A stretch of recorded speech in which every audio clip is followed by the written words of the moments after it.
We see that all our divs are stacked to the left. So let's see how we can give them margin and padding.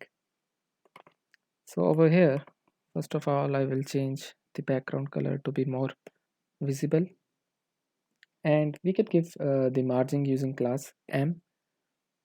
If we want to give left margin, we will go for ML, where M and L stands for margin left, and then we can give it a number. Remember, ML4 corresponds to 1 REM, so I'll give ML8. For top margin, we can use MT, and I'll give 6.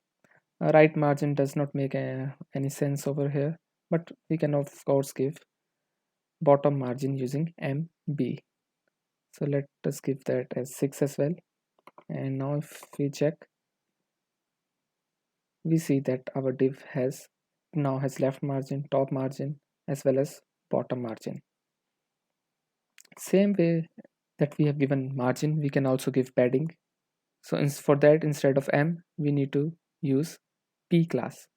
So I'll give padding left of 2, padding right of 2, and padding top of 3, and padding bottom of 3 as well. I will also increase the width and height. And now we check, we have the padding applied within this gray box. Now instead of giving this individual padding, we can of course do P4, and then the padding of 4 would apply to all the 4 directions. And there we go. I'm going to undo my changes, and another thing that I wanted to cover is that since we have got this left and right margin of padding of 2, we can use a shortcut px. If we give px of 2, it will apply both the left and the right margin.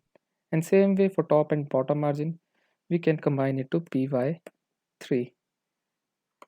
And now if we check, we'll see that all these rules are still being applied.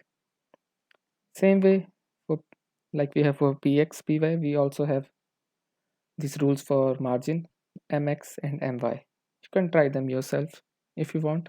And we see over here how easy it is to give padding and margin in Tailwind using the predefined classes. And if you look at the HTML code, you have a clear idea as to what is happening. You do not need to go into the CSS file to see what all these rules means.